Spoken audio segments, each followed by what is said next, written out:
राधे राधे प्रभु जी। आप सबको राधे राधे। आप सभी अच्छे होंगे, प्रसन्न होंगे, स्वस्थ होंगे। आप सभी का मेरे यूट्यूब चैनल पे हार्दिक अभिनंदन है, सबका स्वागत है। आज का बहुत ही सुंदर प्रसंग है। आपने राजा मोरध्वज के बारे में सुना होगा, उन्हीं के ऊपर ये आधारित है। महाभारत के युद्ध के समाप्ति के पश्चात एक दिन अर्जुन श्री कृष्ण से बोले कि हे केशव, मैं कितना भाग्यशाली हूँ कि मुझे आपका सबसे बड़ा भक्त बनने का अवसर मिला। श्री कृष्ण अर्जुन में आए इस अभिमान को तोड़ना चाहते थे। देखो, कई बार हम आपके भीतर भी अभिमान हो जाता है। किसी को धन के प्रति अभिमान हो जाता है, किसी को बेटे के प्रति अभिमान हो जाता है, किसी को धन दौलत के प्रति अभिमान हो जाता है, किसी को गाड़ी के प्रति अभिमान हो जाता है, किसी को घर बंगले के ऊपर अभिमान हो जाता है, किसी को ज़मीन जायदाद के ऊपर अभिमान हो जाता है। तो अभिमान जब हमें हो जाए तो समझ लेना कि हमें कहीं ना कहीं से अब कष्ट मिलने वाला है। क्यों? भगवान हमें उस अभिमान को तोड़ने के लिए कुछ भी कर सकते हैं। तो यही अर्जुन को भी अभिमान हो गया कि मेरे जैसा भक्त, मैं सबसे बड़ा भक्त बनने का अवसर मिला मुझे आपका। देखो, ये अभिमान आ गया अर्जुन को कि मेरे जैसा शायद भक्त कोई होगा कृष्ण भगवान का, तो सबसे बड़ा भक्त बनने का अवसर मुझे मिला। श्री कृष्ण अर्जुन में आए इस अभिमान को तोड़ना चाहते थे। इसलिए युद्ध के पश्चात जब महाराज युधिष्ठिर ने अश्वमेध यज्ञ किया तो उस यज्ञ का अश्व रत्नपुर राज्य में पहुंचा। क्योंकि पहले जब अश्व को छोड़ा जाता था, घोड़े को छोड़ा जाता था, और जो उस घोड़े को पकड़ लेता था दूसरे राज्य का राजा, तो उसके साथ भी युद्ध करना पड़ता था। युद्ध करके उस घोड़े को छुड़ा लिया जाता था और उसको राज्य को अपने अधीन कर लिया जाता था। जैसे जैसे राजा घोड़ा आगे आगे बढ़ता जाता था, उसी तरह वो राज्य जो था वो अपना हो जाता था। तो अश्वमेध यज्ञ किया तो उस यज्ञ का अश्व जो था वो रत्नपुर राज्य में पहुंचा। वहाँ के राजा मोरध्वज थे। उनका एक 6 वर्षीय पुत्र था, ताम्रध्वज नाम उसका था। उसने वह अश्व पकड़ लिया। अब बच्चा तो बच्चा, उसने उस घोड़े को पकड़ लिया। अर्जुन ने उस बालक को अश्व छोड़ने के लिए कहा। तब ताम्रध्वज ने कहा कि जिस विधि से अश्व छुड़ाते हैं, अश्व उसी विधि से छूटेगा। देखो, बालक ने कह दिया, जिस तरह घोड़े को छुड़ा दिया जाता है एक राजे से, उसी तरह इसको छुड़ा लो।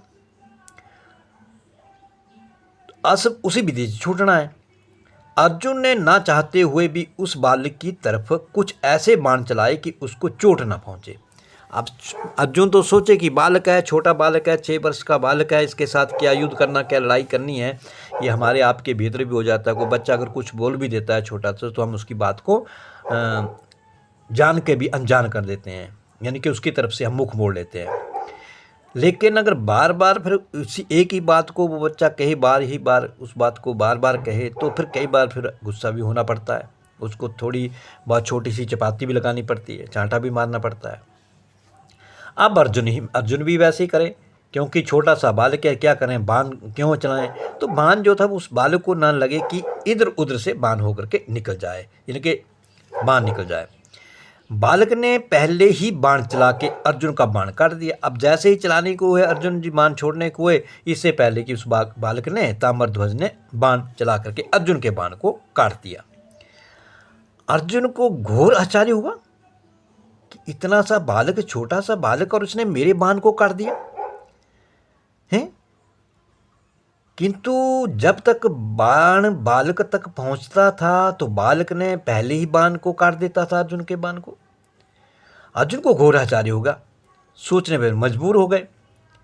अभिमान में अर्जुन ने अधिक तीव्रता वाले बाणों का प्रयोग करना शुरू कर दिया। अब देखो, अब छोटे से बालक ने मेरा बाण काट दिया, हाली ये तो मुझसे बड़ा हो गया, अभिमान आ गया। उससे भी बड़ा बाण अर्जुन ने छोड़ने की कोशिश की, यह छोड़ दिया।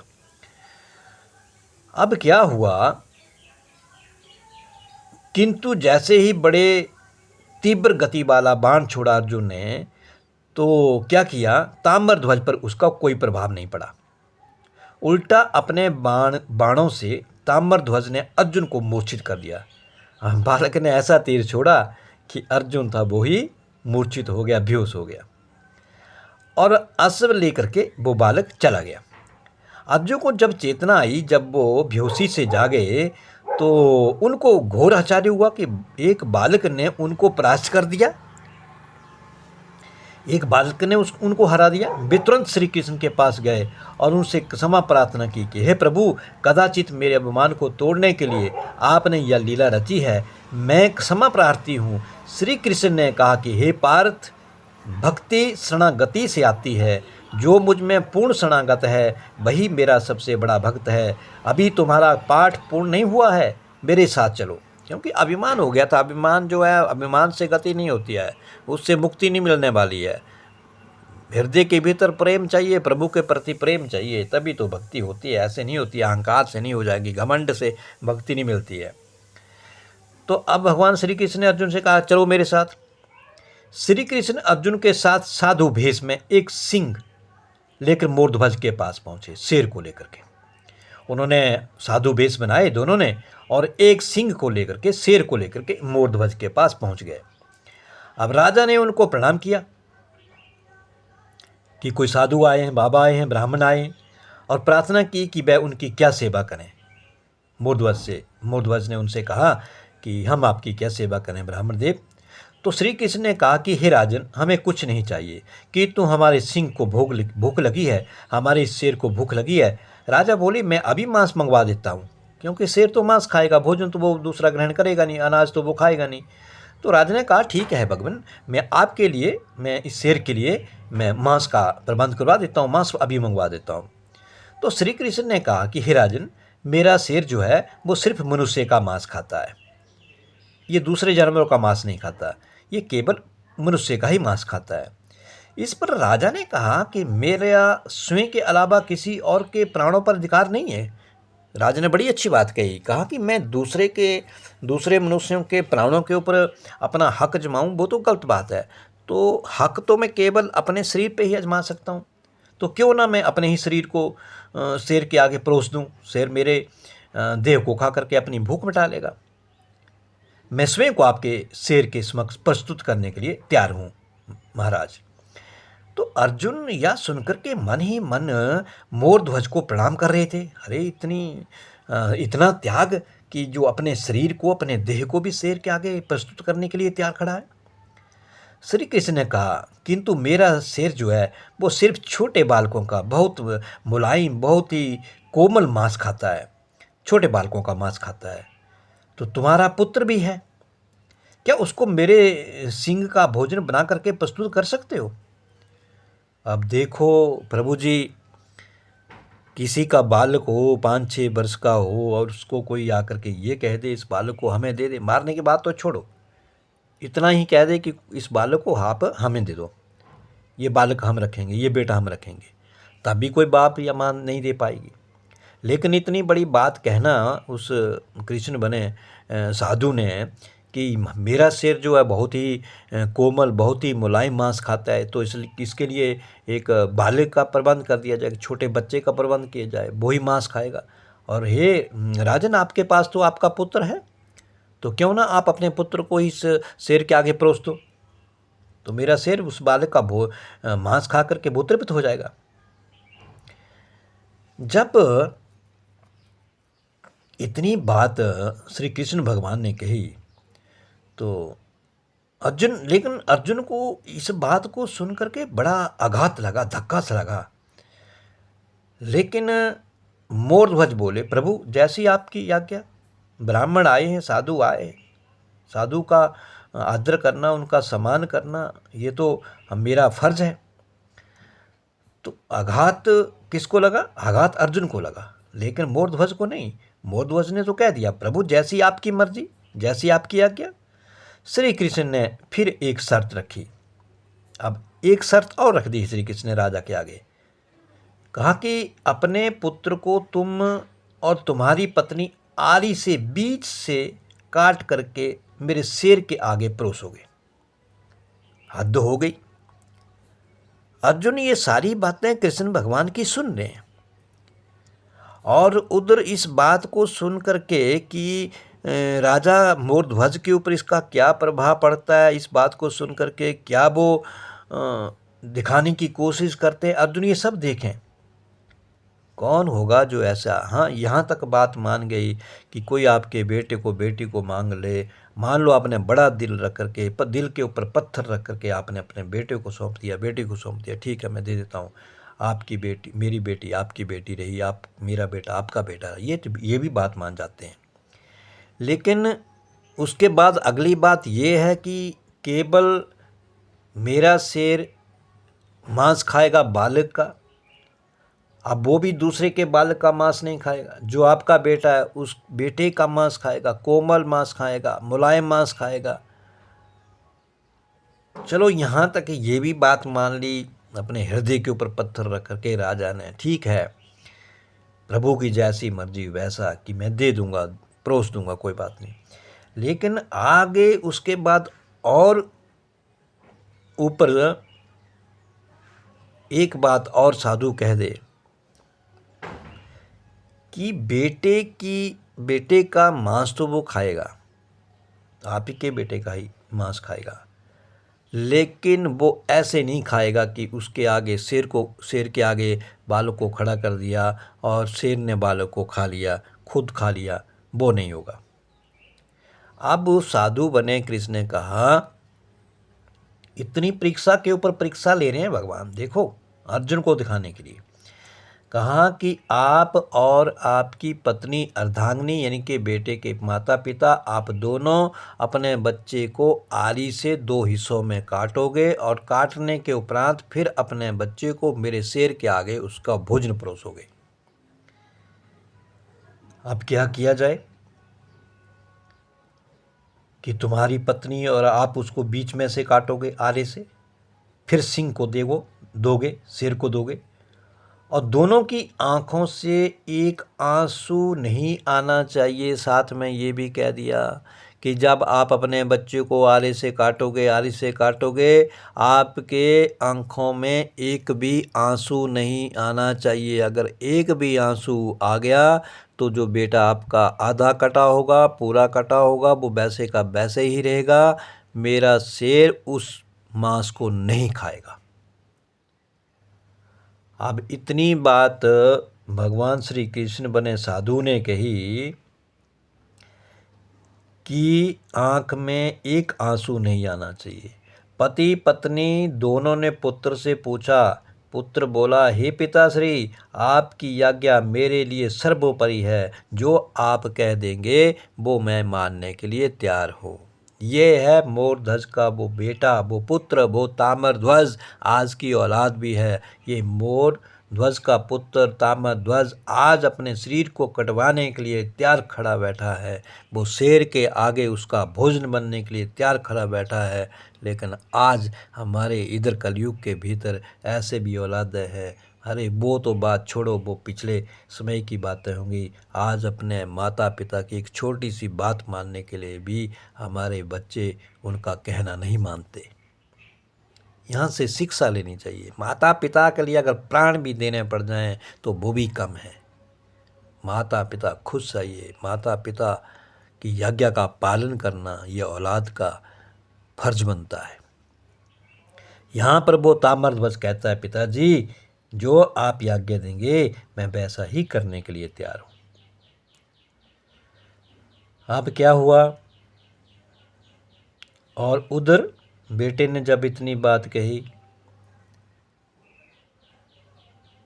कि जो आप कहेंगे पिताजी आपकी आज्ञा मैं मानने के लिए तैयार हूँ, तो श्री कृष्ण ने फिर एक शर्त रखी कि अपने पुत्र को जैसे ही तुम काटोगे आरी से, उसके बीच में से 2 टुकड़े करोगे, उनको आप शेर के आगे परोसोगे, आँखों में आंसू नहीं आएगा, नहीं तो फिर शेर नहीं खाएगा। ये सारी बातें जब कह दी तो राजा और रानी ने अपने हृदय पर पत्थर रख करके पुत्र पर आरी चलाने लगे। अर्जुन को लगा जैसे मोर ध्वज के आगे भी निम्न कोटि के भक्त हो गए, तुच्छ हो गए, छोटे से हो गए, बिल्कुल मिट्टी के कण जैसे हो गए कि मेरे जैसा भगत जिसके भीतर अहंकार था, जिसके भीतर घमंड भरा पड़ा था कि मेरे जैसा भक्त भगवान का कोई हो ही नहीं सकता, अपने आप को बड़ा सौभाग्यशाली मानता था कि मेरे जैसा भक्त कोई हो ही नहीं सकता है। लेकिन आज उस मोर ध्वज को देखता है वो अर्जुन, तो अपने आप को ना जाने कहाँ पर देखता है कि मैं इसके मिट्टी के पाँव के नीचे मिट्टी के कण के बराबर भी नहीं हूँ, मैं तो तुच्छ हूँ। अब क्या हुआ, मोर ध्वज के आगे वे निम्न कोटि के भक्त हैं। अर्जुन की आंख से अश्रुधारा बह निकली, आंखों में आंसू आ गए जब उस बेटे को काटा जाने लगा आरी के साथ। प्रभु जी, अरे वो तो माता पिता थे, वो काट रहे थे, अगर सामने वाला भी अगर कोई देख रहा होगा तो वो भी चीख पड़ेगा, वो भी आंखें बंद करके वहाँ से भाग जाएगा। यहाँ पर अर्जुन देख रहे हैं मोर ध्वज और उसकी अर्धांगिनी, उसकी पत्नी को, अपने बेटे को आली से काटते हुए। अर्जुन की आंखों में आंसू आ गए, अश्रुधारा बह निकल गई। श्री कृष्ण ने इसका कारण पूछा, अरे अर्जुन, आपकी आंखों में आंसू? कहा, नहीं महाराज, सिंह ने उनके पुत्र का दायां भाग खा लिया शरीर का। जैसे ही उन्होंने उसको काट करके शेर के आगे परोस दिया अपने बेटे को, देखो शेर ने उस बच्चे का दायां भाग जो था वो खा गया और बायां भाग जो था वो छोड़ दिया। अब ना खाए, एक हिस्सा खा लिया और एक हिस्सा छोड़ दिया। इस पर रानी की आंखों में आंसू आ गए। मोरध्वज की पत्नी, उस ताम्रध्वज की माता की आंखों में आंसू आ गए जब एक हिस्सा शेर ने खा लिया और एक हिस्सा छोड़ दिया। बायां वाला भाग खा लिया, दायां वाला भाग छोड़ दिया। श्री कृष्ण ने पूछा, आंसू आने का कारण रानी से क्या कारण है? रानी, क्या तुझे अपने पुत्र को शेर के आगे परोसने से ये आंखों में आंसू आए, ये दुख आया, ये पीड़ा हुई है? जब कारण पूछा तो रानी ने कहा कि मेरे पुत्र का भाग्य बहुत खराब है, मैं उसके लिए रो रही हूं, मैं बेटे के लिए नहीं रो रही हूं कि मेरा बेटा मर गया या हमने इस बेटे को काट के सिर के आगे सौंप दिया, लेकिन लगता है मेरे बेटे का भाग्य जो था वो खराब है। श्री कृष्ण ने कहा, वो कैसे? कहा, इसलिए आपके सिंह ने उसका एक भाग नहीं खाया, केवल एक ही भाग खाया है। इस पर अर्जुन की छाती फटने लगी। बारे माता, कैसी माँ है, कैसा बाप है वो मोरध्वज, कितना बड़ा दिल है उनका, कितनी बड़ी भक्ति है उनकी, लेकिन लेस मात्र भी अहंकार नहीं है, लेस मात्र भी एक कण के बराबर नहीं है। जब बेटे को काट करके शेर के आगे रख दिया, शेर ने आधा हिस्सा खा लिया, एक नहीं खाया, तब माता की आंखों में अश्रु आए। अश्रु इसलिए नहीं आए कि वो खा लिया, काट दिया, अश्रु इसलिए आए कि मेरे बेटे का भाग्य खराब है। अरे शेर ने खाया भी खाया तो उसका आधा हिस्सा खाया, आधा छोड़ दिया।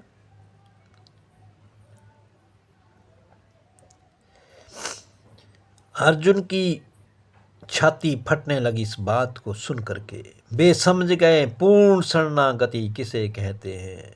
श्री कृष्ण जान गए कि अर्जुन को भक्ति का पाठ मिल गया है। श्री कृष्ण ने राजकुमार को आवाज लगाई, कहा कि जो ये हिस्सा जो बचा हुआ है, श्री कृष्ण ने कहा इसको ढक दो आगे अंदर जा करके। आधे को तो शेर खा गया, माता पिता ने उसको ढक दिया। थोड़ी देर के बाद श्री कृष्ण ने उस बालक को आवाज लगाई, हे ताम्रध्वज बेटा, उठो। और जैसे ही भगवान श्री कृष्ण ने राजकुमार को आवाज लगाई, तब राजा और रानी को घोर आश्चर्य हुआ जब अंदर से राजकुमार दौड़ करके आया और अपनी माता से लिपट गया। राजा और रानी ने महात्मा से परिचय पूछा, तब श्री कृष्ण ने उनको अपने चतुर्भुज रूप में दर्शन दे दिए। वारे कृष्णा, वारे कृष्णा। और वारे वो भगत, वो मोरध्वज और उसकी अर्धांगिनी वाह रे बेटा, वो मोरध्वज का बेटा ताम्रध्वज, पुत्र हो तो ऐसा, और भगत हो तो मोरध्वज जैसा, और माँ हो तो मोरध्वज की पत्नी के जैसे। लेकिन प्रभु, कभी ऐसी परीक्षा मत लेना। वो राजा मोरध्वज था, वो बालक वो ताम्रध्वज था। वो इस सब को, अपने शरीर को उन्होंने कुर्बान कर दिया, आपके सामने शेर के आगे परोस दिया। ये कलयुग, हाँ कलयुग में ऐसा नहीं करने वाला होगा कोई। इसलिए इतना, लेकिन ये सब लीला थी उस प्रभु की, केवल अर्जुन के अहंकार को तोड़ने के लिए, उसके घमंड को तोड़ने के लिए। इसलिए हम आप तो कुछ नहीं है, हम तो आप तो केवल दिखावा करते हैं भक्त बनने का, प्रभु की पूजा करने का केवल दिखावा करते हैं इस कलयुग के भीतर। और सबसे ज़्यादा पाप अगर होगा तो उन्हीं के भीतर होगा जो बहुत ही पूजा पाठ में लगे होंगे। दूसरे के प्रति द्वेष, पाप, ईर्ष्या, ये सब हमारे भीतर भरे पड़े हैं। और फिर हम अपने आप को उस भगत भगवान का भक्त मानते हैं। अर्जुन भी तो था भगवान श्री कृष्ण का भक्त, लेकिन जब अहंकार आता है तो उस अहंकार को तोड़ने के लिए प्रभु को बहुत सारी लीलाएं करनी पड़ती हैं। हम भले ही कितनी पूजा पाठ करें, हमें कष्ट मिलता है, तो ये मत सोचना भगवान परीक्षा लेने की कोशिश कर रहा है, उससे डिगना नहीं है, परीक्षा में पास होने की कोशिश करनी है। बीमारियां भी लगेंगी, विवादियाँ भी लगेंगी, रोग दोष भी लगेंगे। इसलिए मन को प्रभु के चरणों में लगाए रखो। दुख आएगा तो सुख भी आएगा। जीवन के यही दो पहलू हैं।